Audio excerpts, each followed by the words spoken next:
There's a bunch of reasons why. I think the biggest one is because we wanted to I thought it would be a good idea to just spend more time together. Like while we're young, while we're healthy, while our boys are still at the age where they're willing to spend time with us.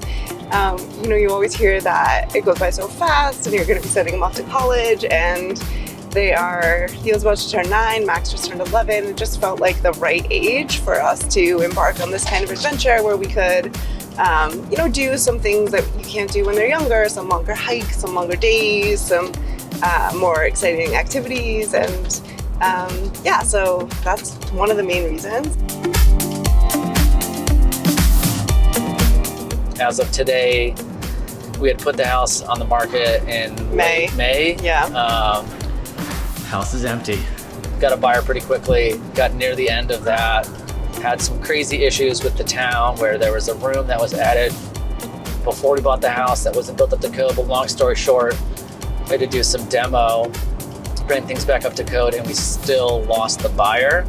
So we relisted, we have a new buyer, and hopefully closing in September on that. New Hampshire, we're doing a long-term tenant for the year, so we'll have somebody in there renting it. Homeschool. We are homeschooling. We withdrew the kids from school. They were in public school where we lived in Massachusetts, and we are just gonna do school on the road. So we are doing a mix of online curriculum, some like experiential learning, because there's lots of experiences to learn from on this adventure. And we're just starting to get into the groove on that. So I'd done a bit of research, some online platforms that I was interested in, and obviously needed the state standards to make sure they're going to be meeting what's expected of them. Theo's in 3rd grade and Max is in 6th grade. And so we'll be getting a little bit more into a routine on that. But yes, homeschool, and I agreed to be the primary teacher, and then Justin agreed to teach all the quote special classes. So we got art, music, phys ed, lots of phys ed. A lot of biking. Yeah. We started in Connecticut, drove down through Pennsylvania, West Virginia. We're heading now from North Carolina to Georgia to see some friends and family, and then heading west through Memphis area, and then going to be in Northwest Arkansas for a while, see some friends there, do a bunch of biking. And then from there, a long haul with some stops along the way to southern Utah. That'll probably be our longest stay, almost a month, I think, there, because there's a lot to see with the national parks, a lot of biking, a lot of things we can do. And then I think around Christmas time, we'll probably fly back from Texas area. Formal reservations are, we're probably making those only like 4 weeks out right now at this point.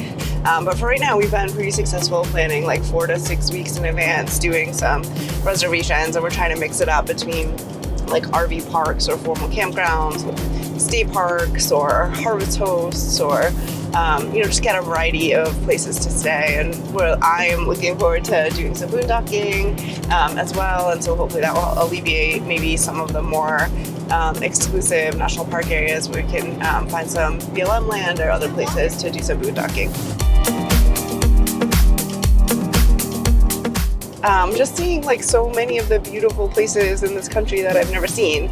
I grew up in Massachusetts, I went to college in Massachusetts, lived in Massachusetts my whole life until now, and we've done a fair bit of travel, but not a ton of that in the United States. And so I'm looking forward to just, getting to know our country and getting a little more familiar with some of the areas that I just haven't had the opportunity to visit, and doing it with my family. What are you looking forward to? Seeing friends and family in other parts of the country they won't get to see very often, but also the same thing, like to actually be in those places for a little bit longer, hit those non-touristy spots, hit all the national parks that we can see, and get used to living in a very tiny-ish RV. It's a huge RV. And live a little bit simpler, but like downsized life. Bought a 1-ton turbo diesel pickup truck, my first pickup truck ever. I think it's a monster. And we're towing a 40-foot fifth wheel.